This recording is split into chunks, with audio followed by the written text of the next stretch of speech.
arise in the morning, think of what a precious privilege it is to be alive, to breathe, to think, to enjoy, to love. The happiness of your life depends upon the quality of your thoughts.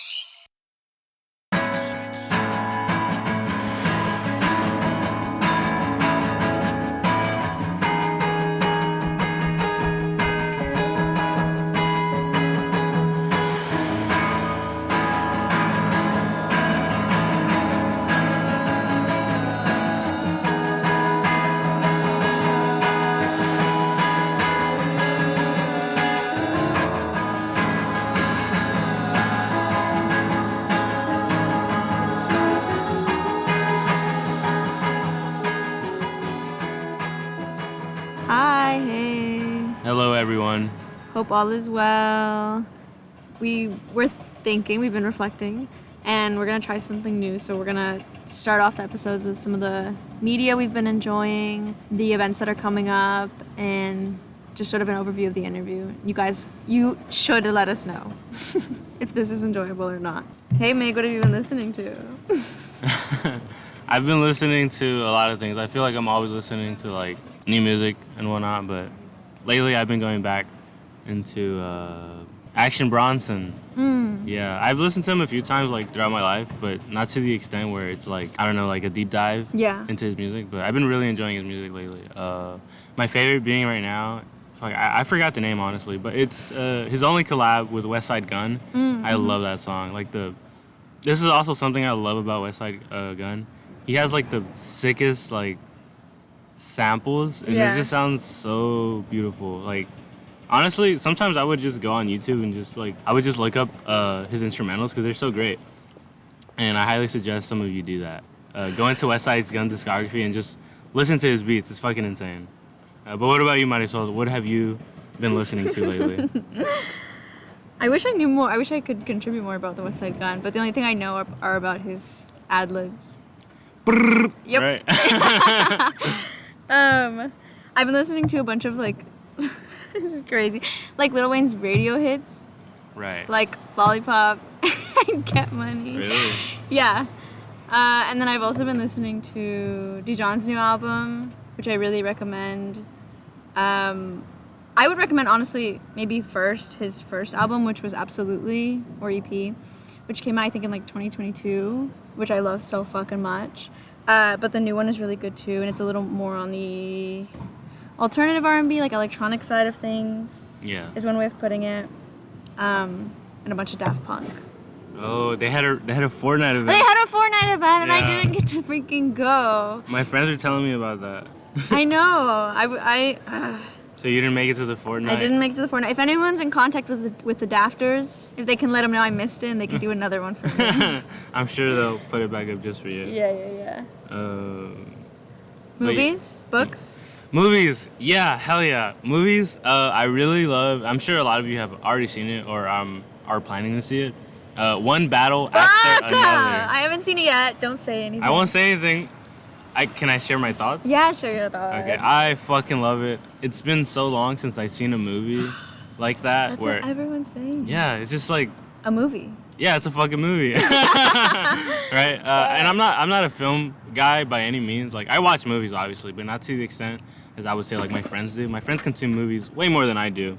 But that doesn't mean I can't tell when a movie's just fucking amazing. That movie is insane. I'm gonna go watch it again today, actually. And I'm excited as hell. Like, you know, just going to the theater. You're gonna watch it again today? Yeah. Oh my gosh. It's that good. Fuck. Yeah. Go watch it. And if you're listening and you haven't watched it or you're not making plans yet, bro, make plans and see it in IMAX preferably. It's fucking amazing. But yeah, what about you? What movies have you been consuming?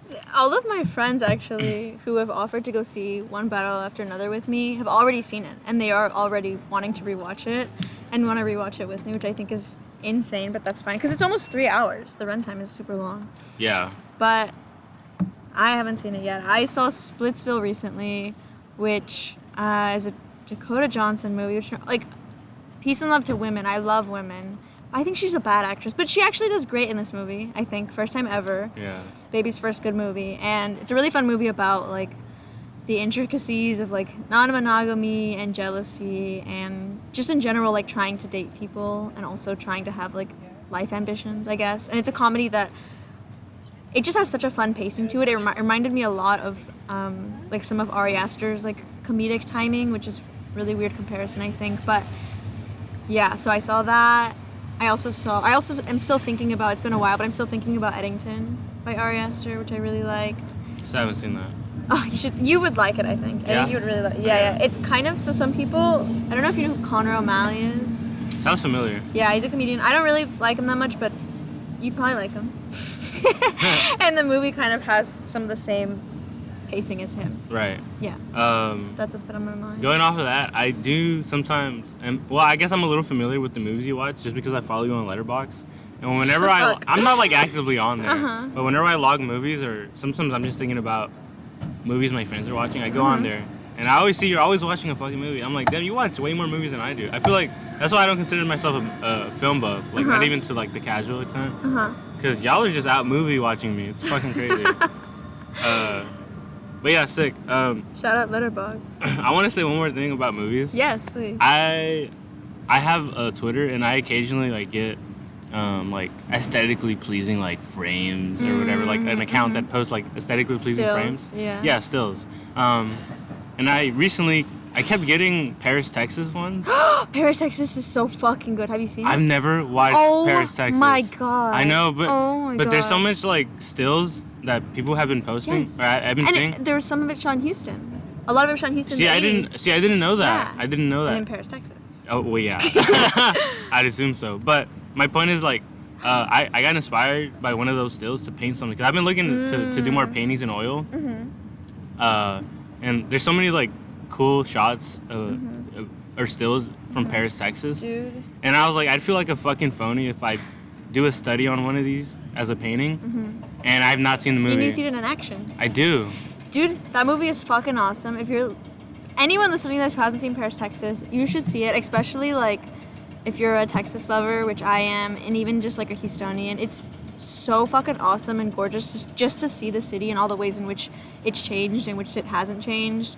And I mean, the cinematography is gorgeous. The colors are gorgeous. The story's awesome. Like I got to see it in theaters. River Oaks put it in theaters like recently, maybe a couple months ago. And I was like bawling my eyes out. Wow, really? They showed it here? Yeah. I'm fucking mad now. Dude, why didn't I know that? Yeah. Wow. Shout out River Oaks Theater. Yeah. But you should watch it, basically. It's so fucking awesome. And you're going to be sort of even more inspired, I think, even if the stills got to you. Bitch, wait till you see it in action. Like, it's so good. Okay, now I'm hyped. You're hyping me up. It's so good. Yeah. That was one of the last movies I saw that I was like, damn, that's a movie. Okay, sick. Well, yeah, I'm going to definitely give it a watch. But yeah, I'm glad we could talk a little bit more about movies and stuff. So I hope you guys are getting a little more familiar with us. We're going to continue to do these intros and stuff and just chat a little bit. But we're also going to cover some events and stuff that's going on around Houston. Speaking of events. Yeah.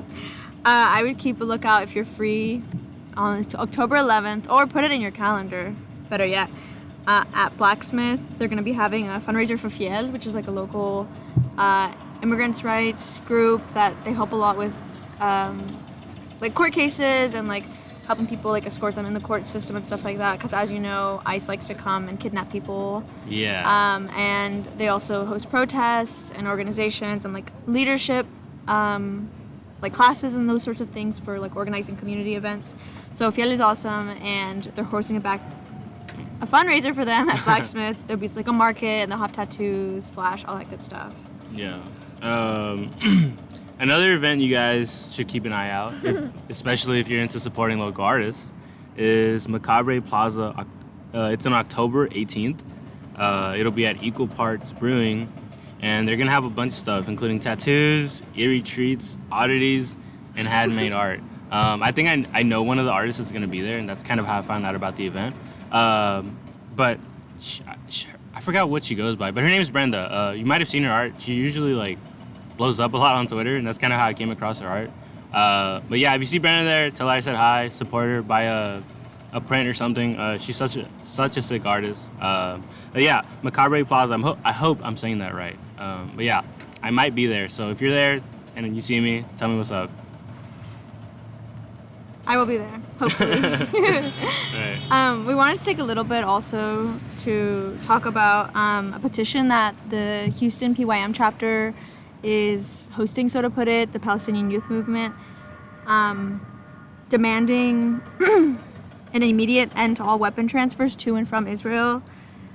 They have a long post that goes in a lot of detail on their Instagram, which is PYM Houston, but basically the Port of Houston is a crucial part of the global supply chain that arms Israel, and the petition demands an end to those weapons transfers. We're going to link the petition in the bio of the episode, but I'd also encourage you to go look at their post because they have more thorough explanations of what the petition will do, the intricacies of like how the Port of Houston works in specific, and just in general, I think a lot of relevant information on like the ways in which our city funds these fucking, guns and genocide and all that awful shit. And I think it's important to sort of be, sometimes those issues feel intangible, and it's a good reminder that it's happening literally around the corner from your fucking house. Yeah. And there are things you can do on a local level that aren't, demanding that the president XYZ, but just demanding that the companies that work out of your city, out of your backyard, stop sending fucking guns. Yeah, and I think it's the least we could do, it's pretty much happening in our backyard. So, yeah, please get that petition signed. I think currently they're sitting around at 1,000 signatures. Their goal is 20,000. So, yeah, if you see the link, please share it. Repost it on your story. I know this is like such a minimal thing, but it works. These signatures, it means something. So please share. And we also want to move to informing you guys about an update regarding the amount of episodes we'll be dropping per month. So we're gonna change our format just because I think I mentioned this before. I hope I have. We're two people, right? So all the editing, the footage, the recordings that we do.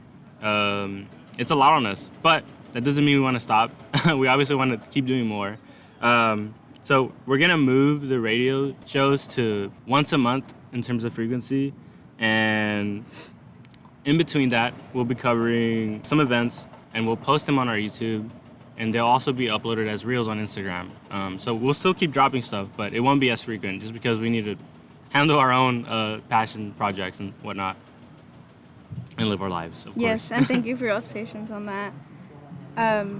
This episode, though, I get to talk with local filmmaker Rafa Elorza, and we talk about robots and rom-coms and childhood homes, all that good stuff through the lens of filmmaking. And then we also talked a lot about a showcase that he hosted a couple years back called Sombra, which all out of his own pocket I found really admirable, and I was excited to get to hear more about that. I remember going to it and being really touched by not only like just the way all the art had been set up in the home, but also the clear effort and like communal effort it was to put it together. And we talk a lot more about that in the interview. And I had the pleasure of interviewing Jean Sandoval. They're such a sick person. They're actually one of the main people that inspired me to pick up a paintbrush and fucking paint. So I had a very long interview with them, but that's going to be uploaded separately. I'm just going to cut some of this, so it'll be like a 30-minute or however long I decide to put in. But if it interests you, those 30 minutes, I highly encourage you to watch the full episode, which is about an hour and a half. It's such a good conversation. We talk about one of my favorite topics, funny enough, is the whole NFT epidemic, or whatever you want to call it, that happened during, I guess, peak pandemic or somewhere around there, and the rise of AI and how it affects the environment and how it relates to artists and their careers. We also talk about the mediums they've worked with, including acrylic, how they build frames, just their history of just being an artist. And they keep it real, and I fucking love that. They're also like not gatekeepy, which is amazing. But yeah, we just talk about stuff like that, and if that interests you, I highly recommend you go watch the separate upload. That should also release at the same time this episode drops. So yeah, and we also have some music from Domehead and El Jumbotron. I quickly want to say, I fucking love El Jumbotron. My friend Jay put me onto them. I think Jay saw them at a live show and showed me some of their songs, and I was like, holy shit, this is sick. So shout out to El Jumbotron, they're sick. Thank you so much. We hope y'all enjoy. Yeah, please enjoy. We love you guys. Ciao. Ciao. I love me some radio. This is Border Patrol by El Jumbotron.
This is the Jean Sandoval exclusive interview. Hello, everyone. I'm here with Jean Sandoval, and they're multidisciplinary artists from Houston, Texas. Hi, everyone. I'm Jean. A lot of other people call me Jean or John, whichever one works. I use they, them pronouns. I was born in Mexico and raised in Texas, so I have a lot of those influences in my work. And I'm also an artist at the Box 13 art space over in East End. Hell yeah. Okay, so I want to start us off kind of hot. Yeah. We just finished having a really good conversation. We weren't recording it, but Yeah. I want to ask you, Jean, what is your art hot take? It can be anything in general. What is something that maybe bugs you about? I think what bugs me is, I think an artist's hot take is that people need to draw more. draw a lot and also actually study traditional ways of making work. And that doesn't necessarily mean the full on like European style like art school of stuff of like, you know, still lives and like plein air stuff. Like you can do that and like end up making some really cool stuff and breaking the rules. I feel like there's a weird an aversion to older school ways of making work because it's like a lot of the postmodern art is like focused on abstract work or performance art, things like that. And I feel like people forget that the artists that developed these methods of making work and like the more abstract stuff came from a more traditionalist background. So I feel like even if you don't want to study European style of work, I feel like you should at least look into, I mean, whatever culture you're from, like how do they make work, whether it's like pottery or like weaving or things like that, like getting your hands into something that you have a baseline for rather than just like, yeah, I'm just going to copy Basquiat and then sell that off the side of the road or whatever. Like, you know, there's other things that can be done other than just ripping off, you know, work that's already explored that. Yeah, that's funny you mentioned that because I think I've told people in the past who have asked me like, you know, should I start with painting first or draw? And I'm always like, fucking draw, dude. Like, Yeah, you have to have yeah. a good foundation before you even think about wanting to paint. And I know people argue against that, sure.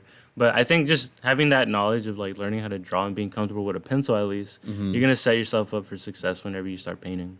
It's also like you're understanding your values, and if you can't understand your values, your paintings are going to look very flat. Oh yeah.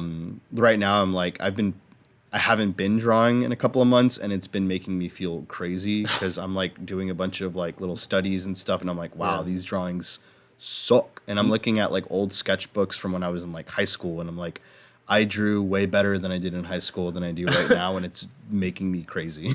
Yeah, I was just telling somebody that I was having coffee with a friend like last week. Yeah. And I was like, let me bring my sketchbook because I always tell myself like I need to draw more because I'm not gonna be as sharp whenever I start painting or even just sketching, obviously. Yeah. But I started drawing. I think I was drawing like my hydro flask, just because like I like to draw things like that's in front of me, and that was like the nearest object. Yeah. And that shit looked so fucking bad. I was like kind of ashamed, and then I was looking back and I was like, man, was I ever really like decent at drawing? I looked back at my drawings like from last year where I was like consistently drawing like every other day or like at least like 3 or 4 times a week, and I was like, holy shit, I actually got worse at drawing. So Yeah, it's a muscle memory it thing. it really is, Yeah. and I think people have this idea that you're just, you know, once you're like, I guess, decent at art, that you just never lose that skill. But no, I think you definitely do lose that skill, and you got to keep it sharp. No, I feel like I lose it within the week I don't draw. It's like it's almost an immediate like, oh, I lost it, and I'm like have to work my way up back into it. But that's what I like about doing what we do in general is because it's like even if you do feel like that, there is a level of learning, and it's also like your eyes are kind of like not used to staring at your own work for a while, and you're kind of like seeing like, okay, what works, what doesn't work while you're, you know, working on your drawings and stuff, especially because I like to experiment with the drawings, and like I don't like when I use references and I'm doing studies, I don't copy the study 1-to-1 because I like to sort of focus in on what I can do to make my drawing interesting to me for my sketchbook. And also sketchbooks are meant for sketching. Stop trying to make them perfect is another hot take. So Actually, hell yeah, I'm glad you said that because I have so many like empty gaps in my sketchbook, and then whenever I hop on like social media, I see like sketchbook tour or whatever, and these motherfuckers have like the most perfect sketchbooks I've ever seen. And how many paintings do they have? Exactly, It's right? just sketches. Yeah, It's just sketchbooks. Yeah, so I agree with that. I don't remember where I read this or heard this, but I remember I heard somebody say that that their art teacher or art professor told them whenever they gifted them a sketchbook to throw it on the ground and stomp on it a few times for you to like get that sketchbook shouldn't hold that much value to your actual work. Spill coffee on it, spill anything, just like treat it like shit. Yeah. No, I agree. And I've had my dogs chew on my sketchbook, not on purpose, but like I've had them do that before. Yeah, I just had in regards to like ruined sketchbooks, the most I've had was like spilled water or coffee. Yeah. And you know, if you spill coffee on your sketchbooks, draw over that shit or something. No, it's like it's a nice. You have toned paper now. Yeah, right. And I guess now that we're on a topic of like, I guess just mentioning sketches and like you even mentioned like drawing from life, or if you're drawing from like European style or anything. But going on that, is there any artists that you draw reference from, or like that inspire your paintings a lot? It's like there's a lot of them. I really like art history, and that's another added. It's not really a hot take, but it's like a thing that I feel like a lot of younger artists or like newer artists don't give a shit about, which is art history. Like actually caring about what artists were doing in the past, or working on whatever. I am fortunately a big nerd, so I really like looking into different eras of art. I like a lot of the modernist work of like the 19th and 20th, early 20th century.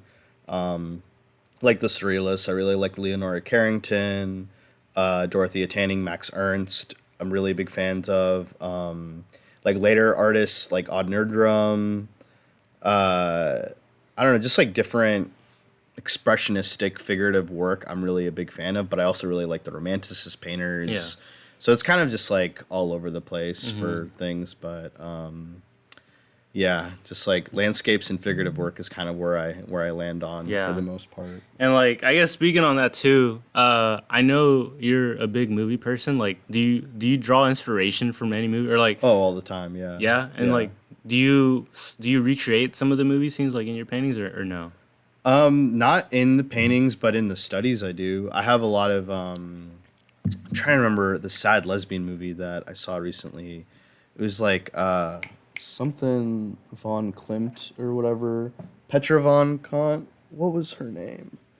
I did a couple of painting studies from that movie. Sad lesbian movie on Criterion, if y'all remember what I'm talking about, the German one. I did studies of that. Nosferatu, the Werner Herzog Nosferatu. I really liked painting some studies from that as well. And I recently watched this movie called Walker, about the guy in the 1800s who was trying to start a colony in Nicaragua. Like, he was trying to invade Nicaragua for America and basically claim himself to be president, just doing all these crazy things. The movie's insane. It reminds me a lot of the movie Eddington, like that new Ari Aster film. And a lot of the scenes in it's just like pure chaos and fire and like these fascistic overtones, and I'm just like, damn, those would make some really cool paintings. Yeah. So like I have a lot of like, I like when I watch movies, I'll like have my phone ready to take pictures of like the scenes I really want to like sketch, or I usually have like a piece of paper on my lap with a little like book lamp, and I'll like do really quick scribbles of like the scenes and compositions. That's sick. Yeah. It's funny you mentioned that, because I also pull from media too. I guess in regards to just studies and shit. But I want to know your thoughts. And I remember I got into it with my professor about this, or not me, but I guess my class and me. And it's because they assigned us a, like, I guess any type of painting you want to do, you can just do whatever the fuck you want, go crazy, right? There was no really like rules to it, but I remember most of the students there like were pulling from like video games or pulling from movies, or TV shows, like just media. And my professor was like, "Why are you guys just coming up with shit like that's already like, I guess, been made or like from media? Like, why don't you just do something original?" But I want to ask you, like, are you like against that, or do you think this is just like the new norm for artists nowadays, just to pull from media? Because I mean, media is a big thing like for us, because we grew up on that shit. Unfortunately, I've seen a lot of, I forgot the name of the artist that really blew up painting Halo screen caps. There was like an artist that was like painting, a video game Halo. Yeah, like they were painting like the actual POV, like the screen. Dude, I started, and they're like very like kind of like simplistic. Yeah.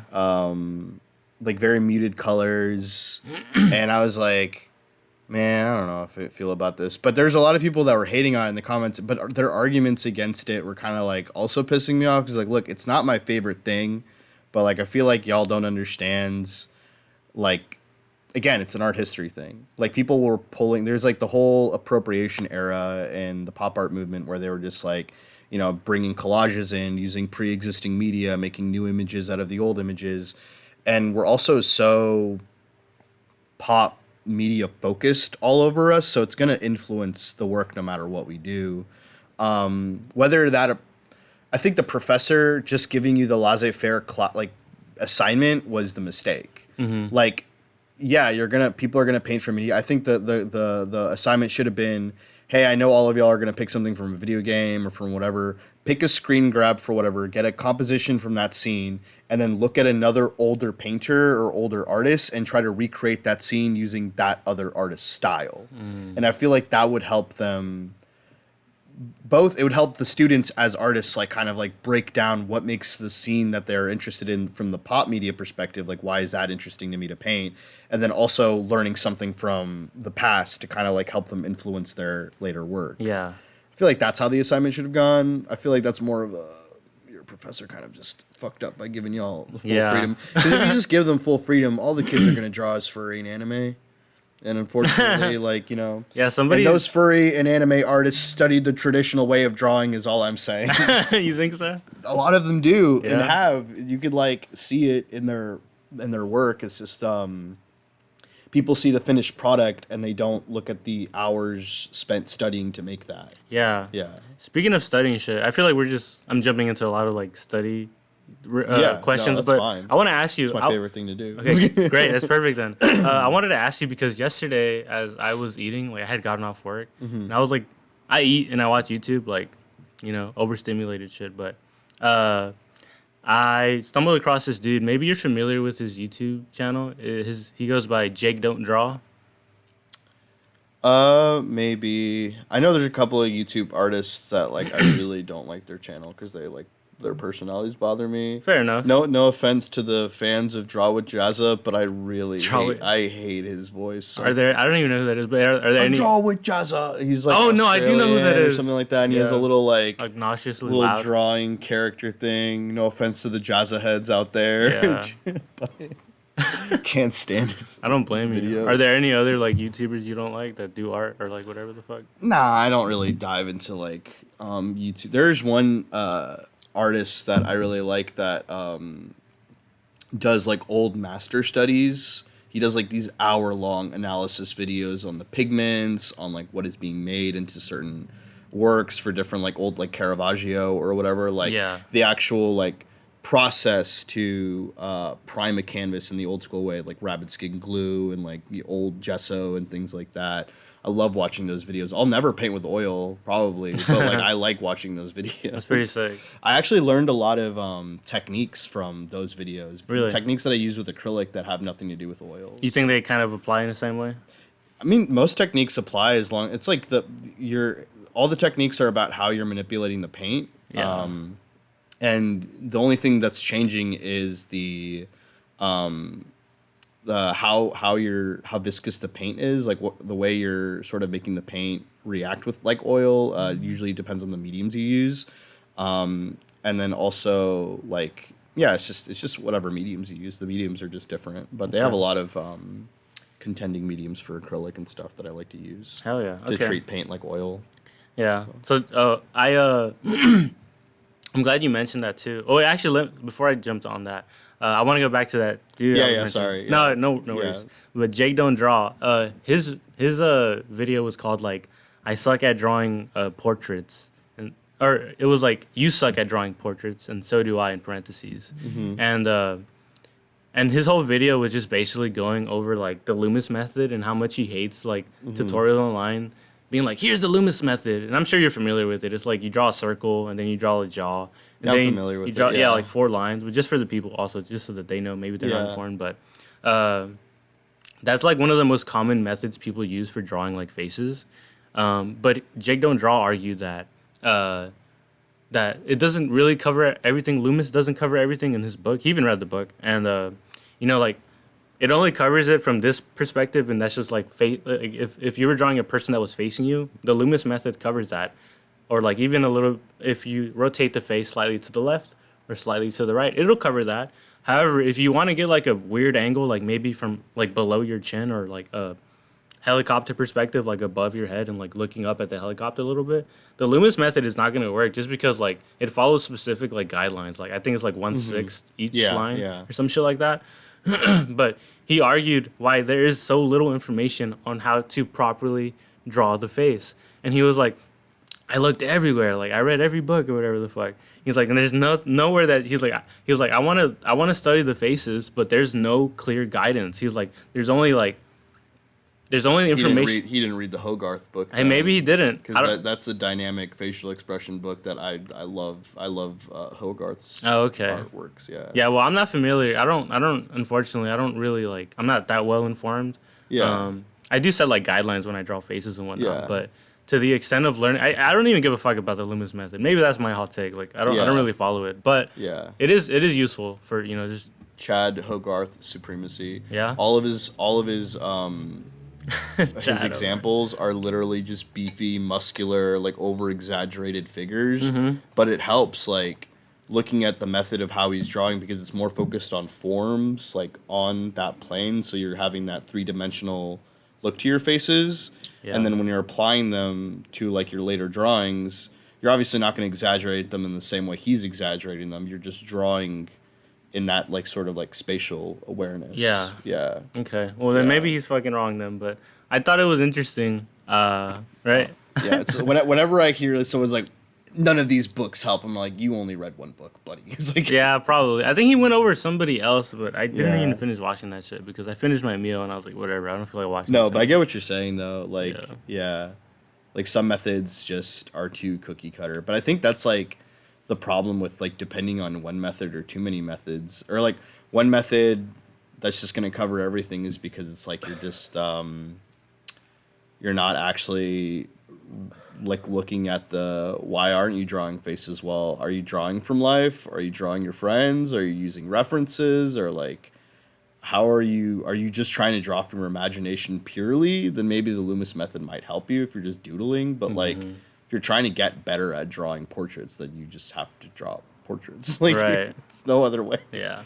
There's no cheat code. But I want to send you that video. Maybe you can watch it later. But yeah. It is pretty interesting nonetheless.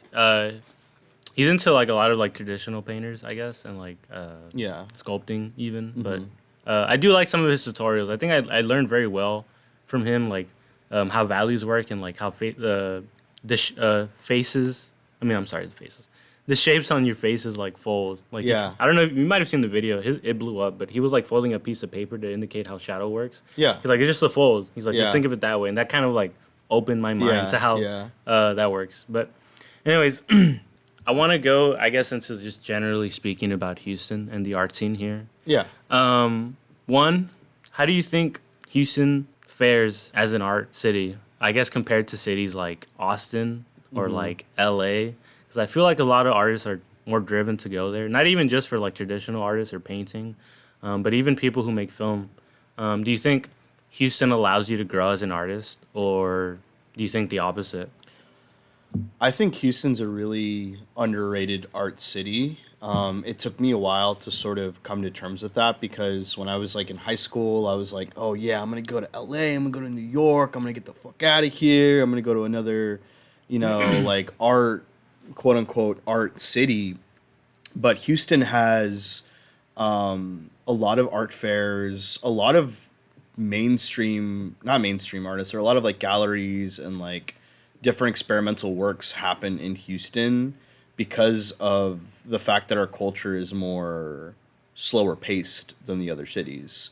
So like you actually have time to develop your craft and you have space to work on things. You can actually afford to live here and work and like talk to people. And you're also surrounded by such an international group of people that like you can really get inspiration from everything. And also, there's like nooks and crannies for every kind of niche here. Like whenever someone's like, "Yeah, the punk scene in Houston is like it's not that good," I'm like, "Which one?" There's like multiple punk scenes. Like, you're talking about the East End punk scene, or you're talking about something that's more North Side. Like, where are you going? That's like pissing you off or whatever.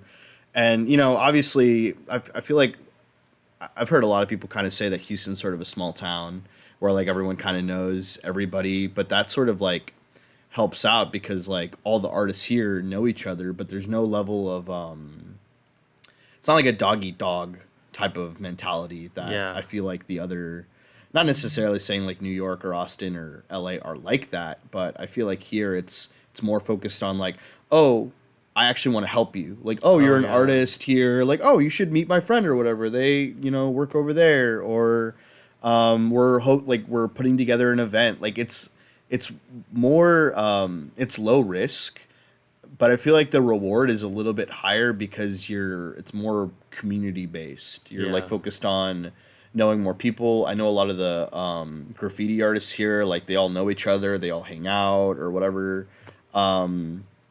It's just like, I think it's more interesting to be an artist here than it would be in the other places. I would like to visit those other art scenes and kind of like see what it's like. But in terms of where Houston is as an art scene, I feel like it's underappreciated. Yeah. Yeah. I'm on the same boat with you. I would say, like, yeah, you're totally right. Like, when I first started, I guess, taking my art serious, and started actually, like, going to events and meeting people, Yeah. I don't think, at least anyone my age at the time, like, anybody was, like, mean to me or, like, kind of gatekeepy. Everyone's, like, hella, like, hey, there's an event, you should go to it, or you should sign up for this shit. Like, it's kind of insane. Like, I even get DMs sometimes, like, telling me, like, oh, you should go here. Like, they're having an exhibit or whatever the fuck. Yeah, this city's full of people that want to help you. Yeah, it's sick. It's kind of crazy. Yeah, and I feel like that doesn't get talked about enough. There are people, obviously, that I've met. They're usually older folk. This is not a diss, by the way, but they're a little, like, kind of weird for me. I guess, like, I don't know. They kind of feel intimidating, but for the most part, everyone else that I've met have been, like, so sick, so supportive, and, like, kind of wanting you to go higher and reach that level, They want to see you win. But I'm glad you said that because I always hear, like, negative shit, too. I mean, like, there are things that, like, that aren't the best about the Houston art scene. Like, it's not like we're bringing in the fucking big bucks here. Like, money isn't really, like, a thing I see get talked around unless you're already within those, unless you were already, like, in the Sawyer Yards crowd and you already had, like, studios there. But when I think of the art scene, I don't really think of that area except for, like, maybe the site gallery there, the sculpture gallery that they have there is pretty cool. But I don't really think of Sawyer Yards. I think of, like, the Orange Show. I think of, like, happenings there. I think of people, like, having, like, pop-ups at, like, different bars and breweries and events and stuff.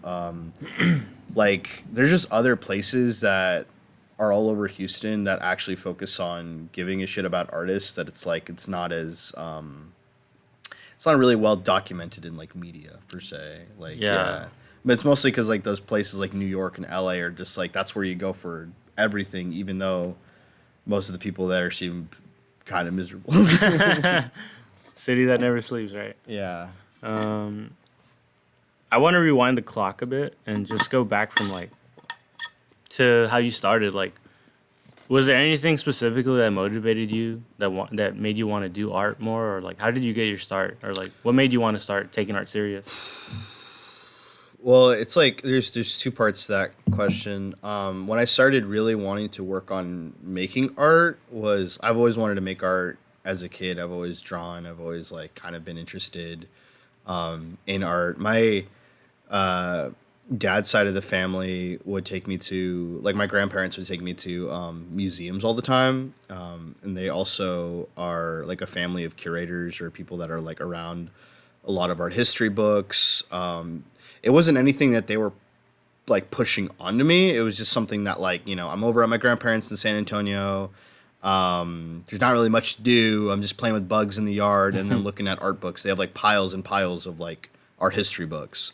So I'm looking through those and just kind of, like, I'm like, man, this is kind of boring. And, like, not really, like, giving a crap about what I was looking at, but it subconsciously would, like, meld into my mind. Like, oh, I know these random little factoids or whatever through, I don't know, some kind of osmosis.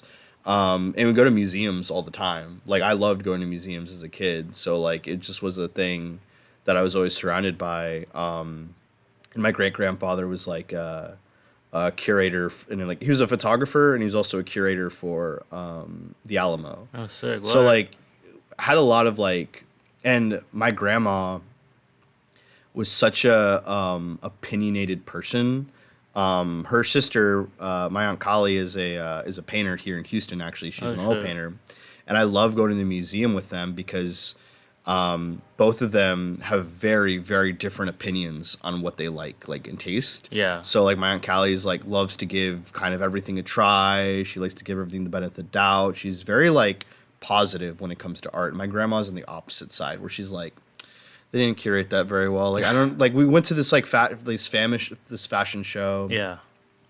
That was at the MFA, and my grandma was like, they didn't like align that properly, or like I don't understand like why they would put this together with that. And my Aunt Kelly's like, oh, isn't this wonderful? Like, isn't this beautiful? It's just like I like my grandma constantly being a hater, so it was like it made me feel validated as a hater growing up. But like growing up around a lot of art, without being necessarily around artists, it was kind of like that's sort of where my interest came through. But and drawing as a kid, it was mostly out of spite. There's always kids in class that were way better at drawing than me. And when I would draw, I'd have little doodles, like my little stick figures and stuff. And then it'd be like, huh, that's good, but like, it's kind of bad. Like, you know, people would actually be bullies about how bad your drawings were. So that was like my spiteful thing was like, okay, I guess I'm going to, and I was also, you know, at school with a lot of scared type of children. And I had developed my own reputation of kind of being a, not like I was called a Satanist, but I was more of an occultist. I believed more into the Goetia and all those other things in middle school because I was a contrarian by heart. And also to get the bullies off my back, I had to be scary in another way. Not because I'm not physically, I'm a small child. So it's like, what am I going to do to like get these bullies off my back? Oh, I'm going to hit them where it hurts, their religion. So I would draw a lot of like scary figures, kind of like because it was interesting to me and I liked drawing that stuff, but also because it would scare the normies. And like that sort of built up all the way past like high school. I was just always drawing stuff like that, just stuff that was interesting to me. But taking art seriously wasn't until around like 2018, 2019. I was living with a roommate named Meg McCon. She's a really amazing oil painter that's here in Houston also. And it was like her and my friend Z, they were both like really pushing me to kind of like take myself seriously as like an artist. Because I was in school for digital media and marketing. I wasn't focusing on painting at all. It was just like painting was like a side thing. It was like, it's just something I can do sometimes. But then I started selling work on Twitter.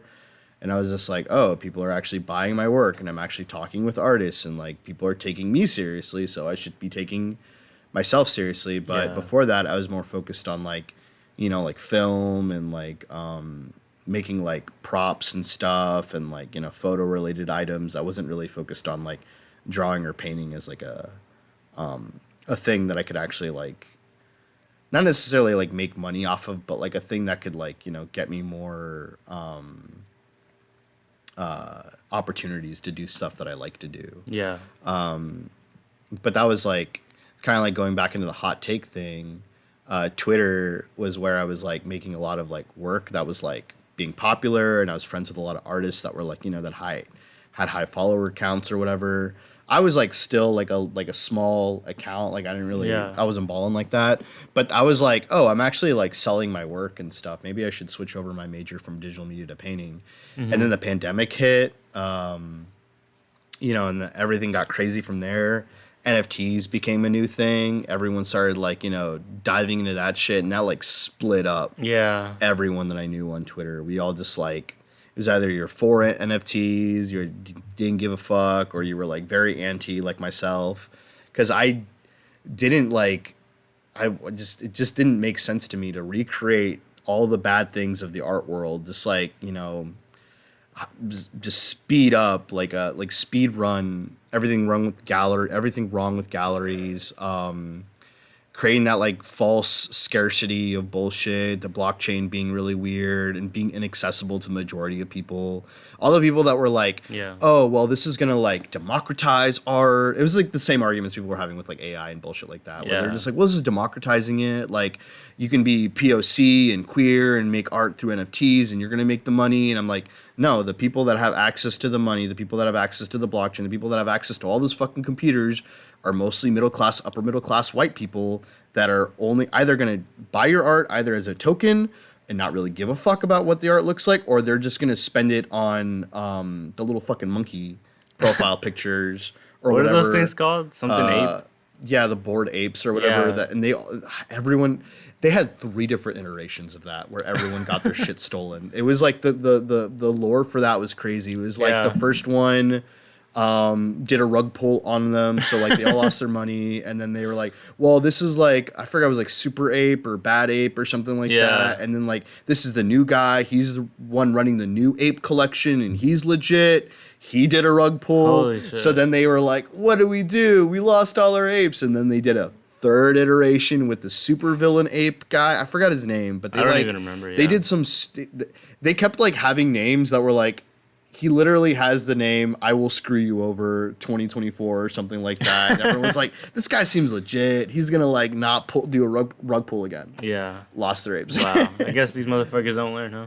Well, it's like, it's a gambling thing, I think. They have like all that extra excess income, and they don't actually want to pay for art or give a shit about art. It's just about, I don't know, just whatever stupid finance bullshit dreams that they have. Not to mention the environmental costs of like Bitcoin and cryptocurrency is like fucking stupid. It's not like as bad as like fast fashion and oil, but like it's still like, why would you exasperate your carbon footprint with like a stupid little blockchain image of something you can't even own? And as an artist, like, why would you even like consider that? Like, the argument was like, well, artists hop onto the new technology all the time, and I'm like, I hear that argument all the time for AI. Yeah, sure, you're right. Artists should be making blood. Like, we should be making things out of blood and drones. Like, we have the new technology. Let's laser into the face of the earth and carve into it. Like, yeah, that's not a good argument. I agree with you. I think it's kind of stupid. Yeah. But it's like the same thing with like AI, where like NFTs kind of pop. There's still like stragglers that are like somehow still trading through Ethereum. They're all talking as if like Ethereum is not like Ethereum 2.0 is actually better for the environment because it uses proof of stake instead of proof of work. And I was like, there's no like real evidence other than other crypto sites that are saying proof of stake isn't like, you know, bad for the environment or whatever. Just a bunch of other shit. But anyways, all that to say is I wasn't taking art seriously until around like, you know, a little bit around post-pandemic. Like really fully taking it seriously until post-pandemic.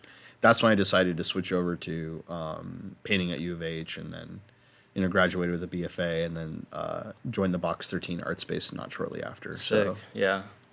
That's funny. The whole shit about NFTs. I remember I was looking on Twitter every time somebody would post one, and it's like, this is mine, you can't own it or whatever. And then everybody in the replies, screenshot it, make it their profile picture. They're like, that's not actually how it works. And I'm like, yeah, but you're just, how else would it work? Yeah, like, who gives a fuck, bro? What do you really own? Yeah. Yeah. It's just stupid. I think it's, like you said, it's more like for finance bros who don't really care about art or whatever the fuck. No, it's just like a weird status symbol thing.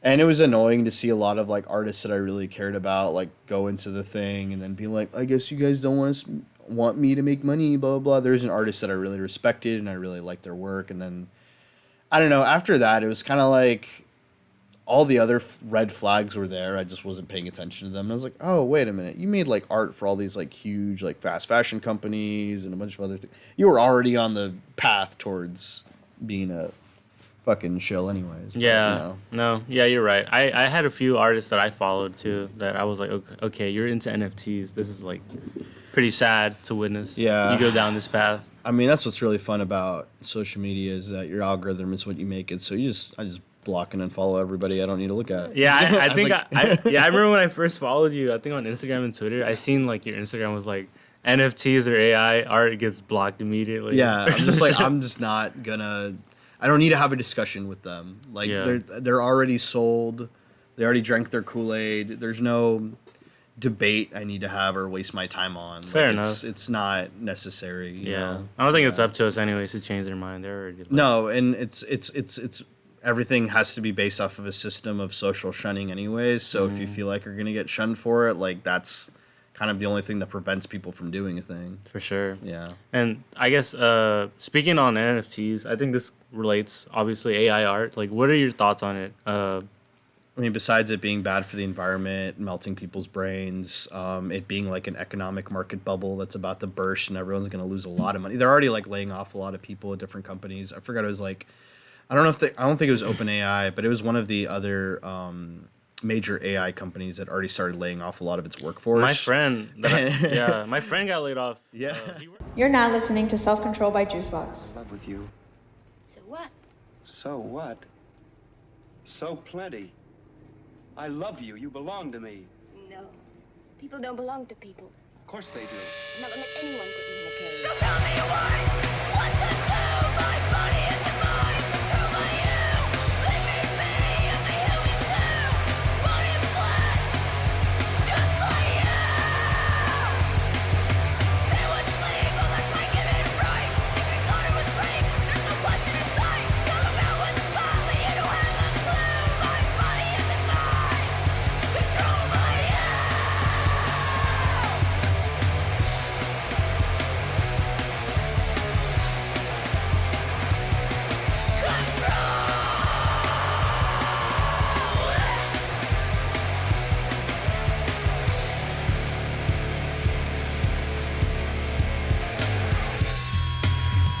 Break the chains.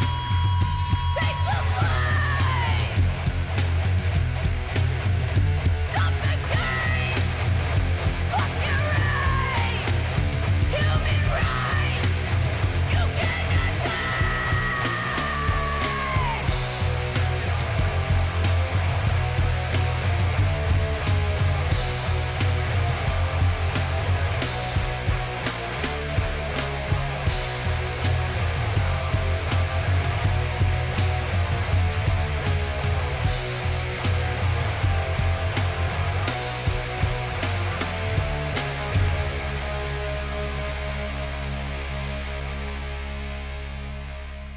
Hey, put on me some radio.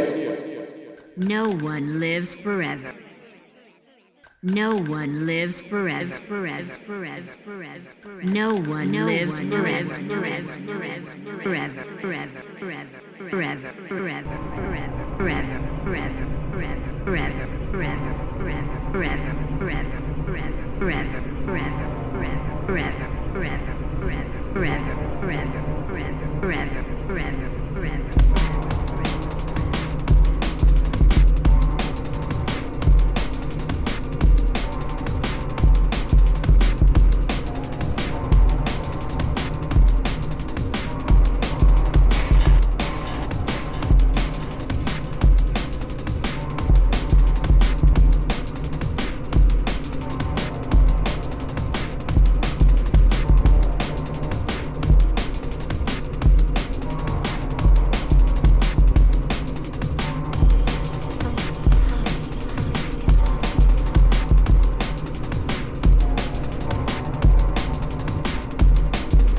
No one lives forever. Forever.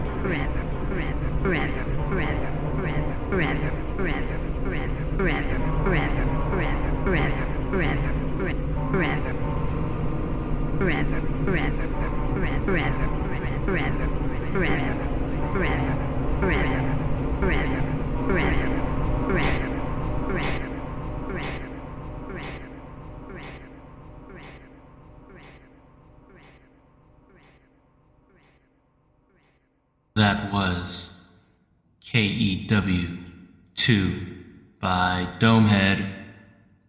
This is our exclusive interview with Rafa Elorza. Hey, hi. Today I'm here with Rafa, who's a filmmaker in Houston, Texas, director, writer, Sombra founder, and, as I've just learned, a robot lover who apparently cries anytime any robot dies in any movie. Can you defend yourself for that? That is a little bit far-fetched. I am sympathetic towards certain robots, but... Do you have a favorite robot? That's a great question. I feel like he got canceled now, but the robot from the Moon movie, 2009, he was played by Kevin Spacey. He's canceled? Oh. He got canceled. Right, obviously, like for that's a different guy. Well, he played a good robot. I like that robot a lot. And Hashtag separate the artist from the art. If you're into that, I guess so. I hope this isn't a too loaded question, but I kind of just wanted to start if you could tell us a little bit about the path you've taken to getting into film, because I think in general there's a lot of paths you can take, and especially if being in a city like Houston that isn't necessarily like a hotspot for film, so to speak. Yeah, I think my experience has in particular been with like indie film. For the most part, I just started making films on my own, and the passion was always there, and I wanted to keep going. I was like, well, why not try to make this a career and keep trying to make movies? And so I've gotten really close and tight with certain people in the industry, and they hire me sometimes, and I'm hoping to keep going up, you know what I mean? I want to find success with the movies that I make and make bigger films and talk about identity and, who we are. And for you, who's that? Who am I? Yeah, that's a great you? question. What's funny is that I wrote an intro, like an artist kind of statement. Mm-hmm. I feel like my work is constantly asking that question about who am I, because, and this is like, I guess, a loaded answer. When I was in high school, my AV teacher asked us to do a video called Who Am I? And I did a blog post in college about that. I always felt like that's a question that you ask yourself all the time because we're changing all the time. And so, I don't want to be defined by like the job that I have or like my interests. That's why that's a loaded question for me. I can't give you a definite answer other than I'm Rafa and I'm a filmmaker and I love movies, No, I mean, I think that's sweet that we get to sort of like not only reinvent ourselves but sort of rediscover ourselves all the time. And as like someone who works with kids, it's really exciting to see them have all these epiphanies about who they are, both like, at toddler age, but also at high school age. And then just to see people continue to do that when they get older too, it feels like when I'm seeing them experience, it's just something they're going to experience for the rest of their life. And it's sweet to hear you sort of like affirm that or like hope to capture that in your filmmaking, if that makes sense. Absolutely. But I wasn't sure if and if you don't have any, that's awesome. But if there were any, maybe, like, I think regrets is too negative of a word for what I'm looking for, but maybe things that, in hindsight, might have made your transitioning into the film industry easier, or... Well, I think there's, like, a lot of paths you can take. Yeah. There's something called, like, a weekend filmmaker, which is, like, you have a normal 9 to 5, and you just make films on the weekend. And I think going into it, that's not what I am. I just freelance full time and I work in film as much as I can. But that has its own like caveats. Number one being like, this is your whole life, and it's not really a set schedule. It's very sporadic, and the money's not always there. So, but it gives you the freedom to like pick and choose all the time, like what you want to do. Versus the latter is a lot more restrictive, but there's like a safety net there as well. So you just have to pick and choose your battles, Like I picked mine. Yeah. And I'm battling mine. So yeah. Damn. Yeah. It's tough out here. I told you about the Sombra thing, and so. Yeah. Wait. Thank you for bringing that up.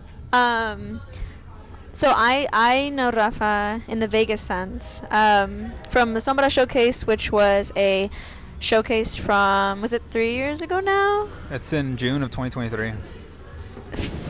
2.5 years ago now.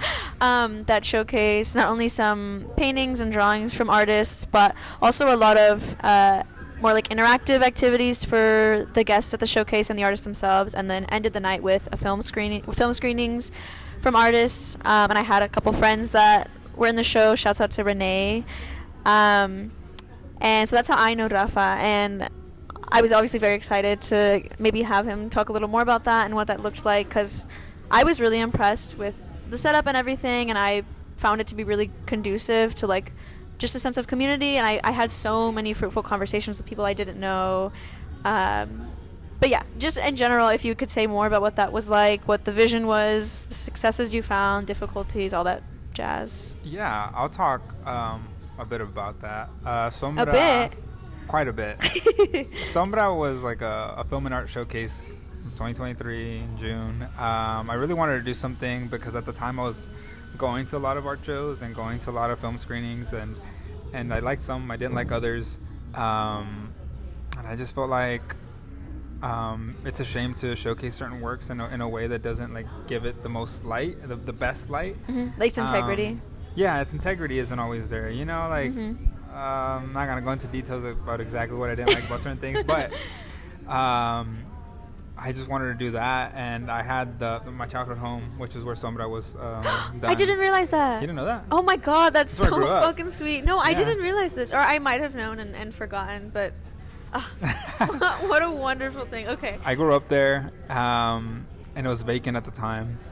Oh my gosh. Yeah, and so I shot a film there, and I remember thinking like I could do something with this place. And a friend that helped me shoot the film, he was like, bro, you should have a gallery here. And then someone else told me the same thing. I was like, I gotta throw a gallery here. And so then I started helping my dad fix up the house. We painted the walls. I got people from like my friend group like hey, will you guys help me paint all the rooms in here different colors? Damn. So it was very, very like I guess community driven in that sense. Like I was just, you know, that's a whole other conversation, like begging your friends to help you do stuff.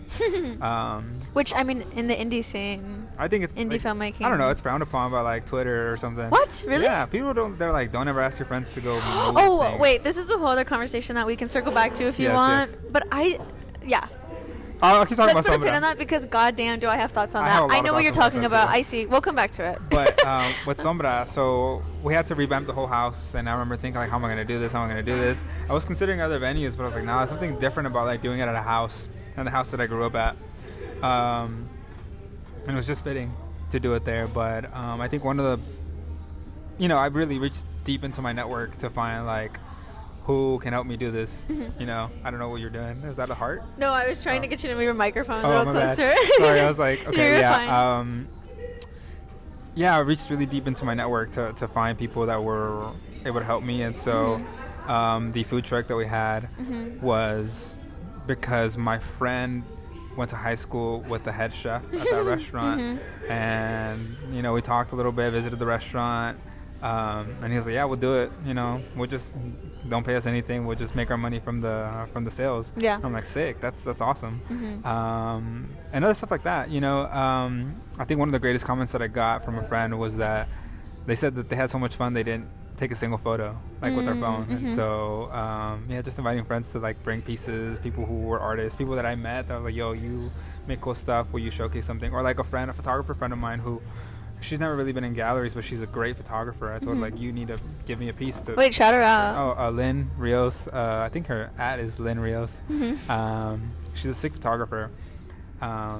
Yeah, so I want to showcase her work and her friends' work and all my friends' work, and obviously it was also an open call. And then I had met some great filmmakers, and I wanted to showcase their work as well. So, but that's when it started becoming a challenge, because to showcase films can be a little bit of a challenge, especially in the summer, especially outdoors, especially in that neighborhood. Yeah, so I spent a lot of money of my own money to make it work. Yeah. Did you get any funding at all, or it was all out of your pocket? No, this was completely out of my pocket. I just felt like if I want to make a good project or a good like event, I needed to put my money where my mouth was. Hey, damn right. I don't know if did you drive? Did I drive? Yeah. Yeah, there was valet. There was valet. I was so like, what the hell did I just pull up to? Yeah, there was valet. I've had some really weird jobs back in my day. Yeah. And so I used to do videos for people, and a valet service hit me up, and I guess he fucks with me. Can I curse? I'm allowed to curse? Yeah, you can curse. He fucks with me, and I told him, like, yo, what can we do to do this? And he gave me a number. I told him, best I can do is this. He was like, you know what? I got you. So he valeted everyone's cars, and I begged the church down the street to, like, hey, can we park all the cars here? He's like, yeah. In the name of the Lord. In the name of the Lord, obviously. And so there was valet service. There was, like, a big old banner that I got printed out. Another big old banner. We had some Equal Parts Brewing from down the street. They, like, donated some beer. Shouts out Equal Parts. There's a lot of stuff that was That's going so into that. fucking awesome. I was freaking out because I was like, I have to have alcohol. What if people aren't like 18? People aren't 21. I looked up all like the like when's the like the quiet hours or whatever. Yeah. Because like you can't have music. I was thinking about getting like a sound permit, all this stuff. It was a lot. It was a lot. How long was the planning, bruh? Yeah. I'm ashamed to say this. No. First of all, I'm gonna say this. Okay. Someone told me it could not be done in the amount of time that we had. We had 2 months. I'm gonna come for them. You're gonna come for them? Yeah, I had wouldn't to. do that. They'll come back at you. Damn. But someone like said like you need a lot of time to plan an event, and I was like, I got to June, so I had thought about it prior to May of that year, but then I texted my friends like May 3rd, like, hey, will you help me like do this? And they did. And shout out to Emily and Madeline. It took you 2 months, you're saying? Yeah, 2 months of regular. How is that shameful? That's impressive. Well, I just think that like obviously things could always be better. Yeah, of course, but 2 months. Yeah, I'm really impressed by that. I appreciate it. Yeah. But yeah, we had filmmakers that I met from Austin and Houston and I think somewhere else. I just wanted to show good work from good people and give them a chance to talk about it. So I kind of want to share this anecdote, if that's okay, from the experience, because it was really sweet to me. But there's no way you remember this, because we were like not friends or anything at the time. But so there was a part of the show, so to describe the scene a little, it was a house, and you'd walk in and there was these different rooms, different colors, different projects up, and then towards the back of the house, like the last room before you could take the back door out to like the like backyard where there were drinks and food and stuff like that, there was a activity, so to put it, where someone would ask a question on a paper, and then the next person would follow up and answer it, and then put it in the box, and then write their own question for the person following them to answer. And I was like so excited that there was something like that. So I did it, and I went with some friends, and they did it and everything like that. And I actually ended up having to leave early, and so but around the time that I was leaving was you and some other people had read from the notes, like just at random picked out some of the questions, answers, and read them out loud to everyone in the back. I think it was like during an intermission, like y'all had screened some films and then took a break, played some of them, but I had to leave, and I was looking forward so much to hearing people read those questions and their answers. So I heard some of them, but I like went up to you and I was like, oh, can I like have one? Can I put my hand in the box and take one home, and like I can read it when I get home? And you were like, oh yeah, like without a doubt. We're like, yeah. So I have it somewhere in my house. Yeah, because I took it and I was like so excited. That's amazing. No, I can't tell you what the question was. Obviously the sentiment was much sweeter, but I remember thinking like, this guy's about his shit, because not only did I pull up and I helped put the fucking chairs down, I don't even know you, but also I had to leave early, and I got to take like what felt to me like a prop of the show, if that makes sense. Well, I was gonna mention that when you were one of the first people to arrive, I think. Well, first, like, shout out to Abdu. That was his piece. He like developed that piece. That's so sweet. And I liked it a lot, so I asked him to do it for Sombra. I remember you being there early. Not early. Yeah, you were there early. We had some people show up early. I was like, nobody shows up on time, guys. No one shows up on time. No, and me and my friend Melanie at the time were putting out chairs. Yeah, I was like, you know what? Y'all down to help us put out chairs. The chairs too. I had a buddy like who has thrown events at his house, and he has like 60 chairs. So like, yo, oh man, I forgot. I rented a U-Haul for Sombra. Yeah, I brought. Hey, all of this on the credit card, guys. By the fucking literally way. all of it on the credit card. Yeah, a lot of money. Shouts out credit card, American Honestly, Banks. yeah, pay it back in a couple months. Anyways, I'm glad that you came through and that you had such a good time and everything. I think a lot of people had a good time. So. The people want to know, is there a part 2 coming up or what? Yeah, I think so. I think Sombra Volume 2 will happen eventually. I don't know exactly when. I want to find a better venue. My childhood home was great, but the parking is just not the greatest situation. And I really like the indoor-outdoor kind of aspect. So when that's settled, I'll get back into it. So you'll be on the lookout for Sombra Showcase posts because it'll happen. Don't get me wrong, like, what was it? Maybe a few months ago, I was done with the production. And I was thinking, like, driving home, I was like, Sombra 2 was, like, ringing in my head. I'm like, I got to do it again, you know? So, yeah. It'll happen, for sure. Okay, awesome. Hey, sorry for the cliche, but I need to know about some of the first films that inspired you, both as, like, someone who just enjoys watching films, but also as someone who wants to make them and share them with people and all that good stuff. Sure. My answer is not a pretty one. The movie that made me want to make movies was District 9. Have you seen it? Is it like action-y? It's like alien-y. Okay. Sci-fi. Are you into sci-fi? I was. Guys, I saw the Letterboxd and there's a lot of sci-fi on there. I'm just on an alien craze right now because of Alien Earth. But when I was like 14, 15, 16. Yeah. Huge sci-fi nerd. Huge. I was watching every single science fiction movie made at the time or whatever. I want keep in mind I was pirating movies. Yeah. Hell yeah. And I would just click on a random like movie and I was like, oh, this is so sick. And it was like some crazy film from another country, just $2 budget. Anyways, I saw one on District 9. I was like, oh, I like aliens, I like robots. Aliens and robots, let's do it. And that movie was so sick and so cool, and it was such a big world that like I looked into it, like Wikipedia'd it, and I learned about the filmmaker. I learned about like what his choices were behind creating the world that he did. And then fun fact, he was supposed to direct a Halo movie at some point, and stuff happened, whatever. But I'm a huge Halo fan, so I was like, yo, that's sick. Anyways, the whole world was so sick, and I was like, I think I gotta make my own movie. Yeah, and hell so yeah. I made my first movie when I was 14 with a Digicam and like an iPhone 4 taped to like a walking stick to record audio. And I found like a little LED light, and it was about some kid who has to make a really tough decision. And been there. Yeah, I think we've all been there. He has to make a really tough decision, and so he fabricates this whole world in his head where like time doesn't move forward. It was like a big idea for like a 14-year-old. Awesome. Yeah. It wasn't good, but it was my first movie. Hey, and, yeah. Hopefully people will see that too. That's sweet. Why do you think you were so into sci-fi? It was just... Well, like I said, I'm into robots. I was into robots as a kid. Originally was going to be an engineer, and originally went to school for computer science. Yeah. I think there's a lot of that. And also, like, I grew up with Halo, you know, like, that's literally aliens fighting a robot man, basically. Yeah. I think that's a lot of it. It's just a cool world, you know? Yeah. There's so much to develop there that both you can develop sort of, like, in the actual storytelling, but also outside of that. Absolutely. I'm curious... Maybe there's not an answer on this, actually. But it's interesting that you do a lot of, like, drama stuff you were saying now. Yeah, and I was going to mention my taste has changed quite a bit. With the shift, which you attribute it to. Aside from aging and getting bitter and evil and sarcastic. She just met me, guys. Talking to me like this. Well, I'll say this. I think part of the reason I want to make movies is because movies have made me feel things that I feel like I haven't felt in other aspects of my life. Like... I don't really cry very often, right? But I feel like it's a lot easier to make me cry when I'm watching something.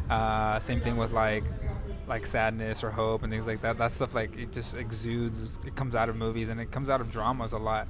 Another really, really important film to me is Moonlight. When I watched Moonlight, goddamn, my life was changed. I was like, whoa, that's a movie right there. That's a movie that knows how to use lighting and colors. That's true too. But I reference that movie all the time because it's just so good. You know, like everything about it. But dramas to me, I don't know, they feel real sometimes. I know movies aren't real, but like they feel real because the emotions are real and the way people like lose themselves in roles or in stories. That's so exciting. I don't know. I think as getting older, you relate to more of those dramas, and Yeah. even though they're dramatized versions of certain things, I like it a lot. And I think I got out of the bad habit of thinking like this is too unrealistic. This will never happen because you don't know that. You know what I mean? Yeah. Okay. Are there things outside of film that can influence that drama for you, or outside of film that can influence that drama? Yeah, or that influence your filmmaking in general. That aren't just like other films. I think just living life is really what influences my films. What's it called? I did a film, No Me Despido, which I talked to you very briefly about. Hey, tell us. You didn't tell the rest of us about it. Okay, that's true. Well, I think it's like my most romantic film. It's the film that, like, when I was making it, I realized that, damn, maybe I am a romantic. But in the past tense, because the film's about someone that's like reflecting on a life that he had with someone, and it's all on Super 8. It's all like, it's supposed to feel like a home movie, and this dude is talking about it in a really weak and raspy voice, and talking about all the moments that were really, really significant to him. And that was like from an experience that I had with someone from my past, and certain things that they had told me or that I experienced with that person made it into the movie and were some of the most significant parts of the movie. I remember someone told me that like I told you, that one of the lines was that like I saw my name in her handwriting and it was the most beautiful thing I'd ever seen. And I remember someone pulled me like after the screening and they were like, dude, that shit hit me. I was like, damn, my bad, bro. Yeah, so definitely life, just living life is very, very influential. I mean, sometimes like movies too, or music, I guess. But I'm not like a music head or anything like that. I just want to have more life experiences, and that's what really pushes me to make more movies and tell more stories. Yeah.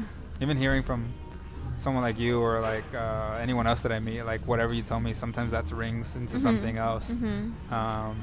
Hearing my parents' stories, that's really, really important as well. I get that a lot with like writing, where if I'm trying to like develop a character or something, it's just a hodgepodge of anyone I've ever met ever, and I'm assuming that's part of it. We're gonna table this conversation. Table? What does that mean? We're gonna put it aside for right Which now. One?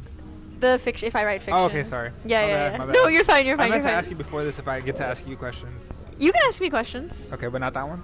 Okay, I'll answer this one. It's for the integrity of this is a conversation and not an interview. Do I write fiction? I try to write fiction. It's more... This is fiction, so I guess I should just say yes. But it's more that I'll take real stories of mine and I'll exaggerate aspects of it. And I like more sort of memoir-esque like writing. Okay. Yeah. But sometimes that requires... I guess it makes it fiction, but sometimes it requires an extra character or two that's not true to accentuate what I want to accentuate of the story. And so for that, I have to create characters. I don't have the fiction bone in me, though. Like, not to, like, completely fictionalize things? Yeah. That's real. Yeah. I'm more... Because I see myself more as... And fiction can do this, and it's impressive when it can. But, like, trying to capture certain experiences in life. And that's just easiest for me if I'm sort of, like, seeing it. Not if I'm imagining it. And you can see anything. You can go out and find anything. Can I ask a follow-up question? Yeah. Okay. Yeah. Is... Because I think something like this happens in a TV show that I like. But... Is that a way to, like, I don't know how to ask this. Maybe... Can you speak up or put it closer? Sorry, you're fine. Is that a way to, like, experience differently and explore that? I see. Can I ask your question back to you? Tell me if this makes sense. Are you asking if, like, let's say there's an experience I haven't had, but if I capture it on paper, then in some way I'm having it? I guess more so like if an experience that you've already had and you're writing about it, but you're not writing about it like one-to-one. Maybe you're writing about it a little bit different. Is that a way for you to explore that experience differently? I see. That's a good question. Let me see. My instinct is that that's not what's happening, but let me not lie to myself. Let me see if I think that's true.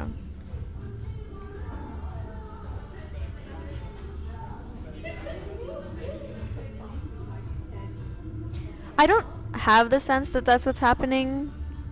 I think it's more that, and Rafa couldn't believe this, but I hope everyone else can believe this. I don't have an inner monologue. And so, a lot of the experiences that I have, I have like a weird relationship to like my memories and stuff, but they're sort of intangible. Like they take up space, but they're just not cogent or tangible in my head. And like writing about them, I am able to like realize them through a format that is cogent, like does make sense. Whereas like when they're in my head, they're sort of distant and hard to grasp.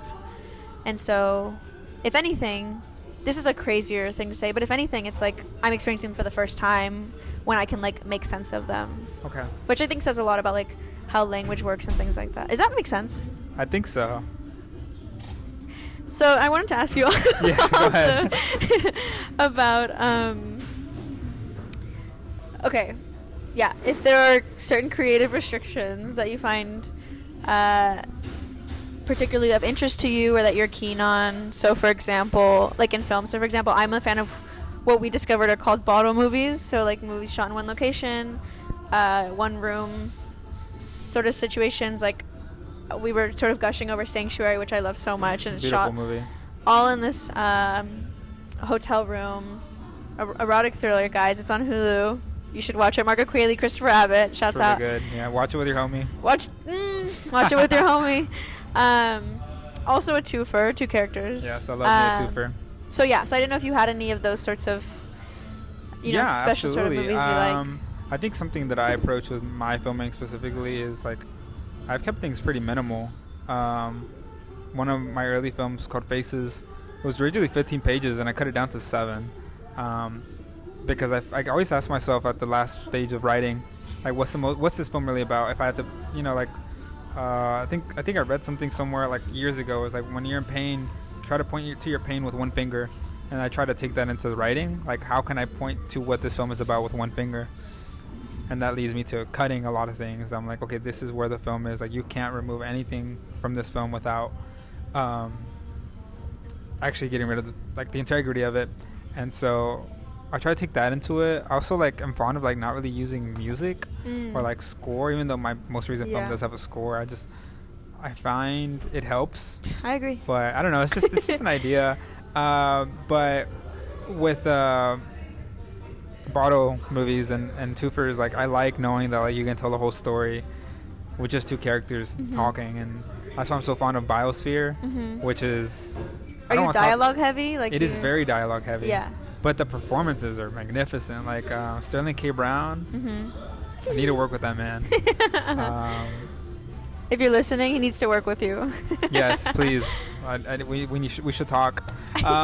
But that movie's just so good, and it's just 2 dudes talking the whole time in a bubble. I don't know. I think it lets you focus when you have less. When you focus on what you have only, it lets you focus on just the story and on just what these 2 characters are about. Again, just pointing to what is this about. As precise as you possibly can. Yeah, as concisely as you can. Yeah, that's what I like about it. Yeah, this is of no surprise to anyone, but I get the same advice all the time with my academic writing, where it's so much of writing is cutting. It's not actual writing, and I like sort of what you said about pointing to it with one finger, because I think, especially for me as well, if I can share a little. Please do. The writing process, a lot of it is cutting out things that seem special or are particularly interesting to you, because sometimes when you're writing, you can lose track of what the original plot point was, I guess. Yeah. That one thing you're pointing to with your finger, and you can come across all these other interesting things that are also fun and exciting, and should be saved maybe for another occasion, if that makes sense. Because when you're exploring those emotions and experiences, you're just bound to touch on all these other things. Right. And then it just sucks that part of the writing process is cutting those out of this project, and you kind of have to table them for another project or something like that. All of that to say, I get the same advice all the time with my academic writing, which is wildly different from what you're doing there, but still has some of the same sort of ambitions to it, I guess. Yeah. Which is I don't know, being concise and making sense of things. So yeah, just to end things off, I'm curious if you'll tell us more about your most recent project. That by the time this comes out, you guys will not be able to catch it at the film screening. It'll be on Saturday. But I'm sure it will screen at the River Oaks Theater. But it'll screen at the River Oaks Theater. Hell fucking yeah. At some point, yeah, I just gotta submit it. But yeah, subject is a short film directed and written by me, Rafa Elorza. It's about a photographer who discovers certain truths about his family through a photograph that he takes one day. It took me a year to write. Damn. Mostly because I kept editing it, and it just wasn't really what it was about. And again, like, to bring up the pointing to what it's about with one finger, when I got back from New York, I felt like I had this burst of inspiration, and I reread it, and I was like, I know what this film's about. But I also had to ask myself, what's like the worst thing that could happen to this character? And so I was like, okay, let's write it with that intention. And so that's how I got to finish it, and it also made it a lot easier to shoot. I think it's 10 pages long, but I'm very happy with it. I met a great actor who happens to basically be my neighbor. He lives like 5 minutes from me, and I always think it's a great sign when I meet someone that's from the east side, like the east side. And now we're homies. I got to see a show. He was in American Psycho. Just recently? Yeah. Oh my gosh, yeah, I had some friends go to that. Yes, yeah. Yeah, he was playing, his name's Ivan. I need to tell these people, yeah. Yeah, tell your people. He's great. He's fantastic. The casting process was super simple as well. I've reached out to this actor that I thought was going to be too Hollywood for me. But he was so chill and down to earth. He was like, yeah, I still stay in Houston, so like, let's do it. I'm like, yes, let's go. And then the mother that I wanted, like, I watched her reel, and I was like, she already has a role that's very similar to what I want. And I was like, let's cast her, and she was down as well. And I think what's most impactful about the film for me in general has been that the people that have worked on it have related to it, you know. People have said, this was my experience, this was very similar to an experience that I had. Or like when we were rehearsing at my producer's house and her mom started crying, like just by the rehearsal, and I was like, whoa, well, maybe we got something. But yeah, She put her finger on it. I guess so. Yeah. The whole film's in Spanish. It's fantastic. Shout out to my DP, David Mejia. He's in New York now. Shout out to Romina Palacios, one of my producers and production coordinator, and shout out to Teo Cortez. He's the homie. He's helped me out a lot, and vice versa. I'm just excited for people to see it, and I want to make more movies. Yeah, and you will. But yeah, that's so exciting. We had before we started recording, a lot of fruitful conversation about like Spanish. I got roasted a lot. No, well, a little bit, but Spanish language and based on the conversations we had, I'm sure people will take and have as fruitful conversations when they catch your film at River Oaks. I think every second Wednesday they showcase local filmmakers, and so when I hope to drop my name in the bucket, and I'm sure it'll come soon. So please be on the lookout. Thank you so much. Thank you, Marisol. Yeah. This is Not Yours by Juicebox.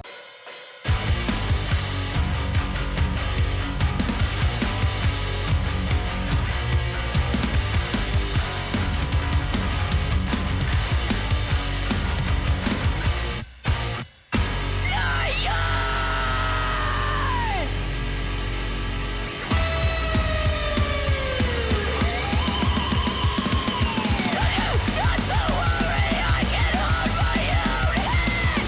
Can't force me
This is Beat Goes Down by El Jumbotron.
We don't mind.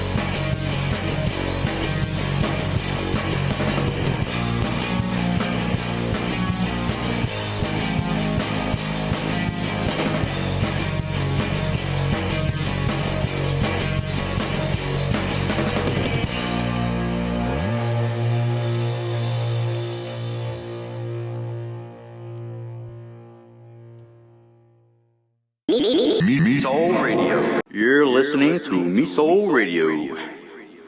Thank you for listening. This is Me Soul Radio. Keep listening to the Me Soul Radio. Keep listening to the radio. Me Soul Radio. Radio, Me Soul Radio.